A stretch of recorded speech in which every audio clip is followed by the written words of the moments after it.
Kaçol. Harda düşür yaxşı. Mesela orada dur, mən burada. Məktəbin uzaqları. 2 sok yarımda, 2 sokdur. Sok. Başlayayım. 1, 2, 3. Hər kəsə xoş gördük əzizləyicilər. Bu gün sizə Ramanda jackpot almışam. 86 minə paket kupça 4 otaq ev. Ramanda harda var?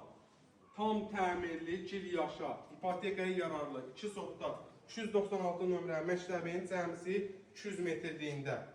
160 nömrə Bakubuz, düz Çorluya qədər gedir, padvalını əməkdaş göstərdi, yerdən küslü 4 tərəfdən qoşadaşdı, evin də hər bir tərəfinə fırlanmaq olur. Gəl zəhmət olmasa, evin padvalında rahatlıqla gəzmək olur. Belə koridor sistemli bir evdir. Bura bizim sağda girəndə mətbəx hissəmizdir.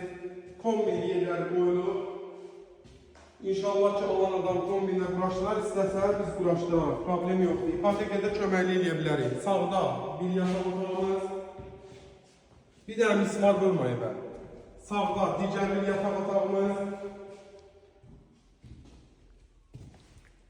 Solda yine bir aile yataq otaqları, maşallah son otaqlar tutarmır.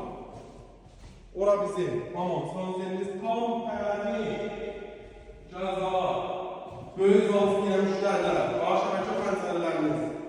Yenə deyirəm, qazı, suyu, işığı, paket kupça, ipoteka yaralı, həyətini 3-4 maşın gibi.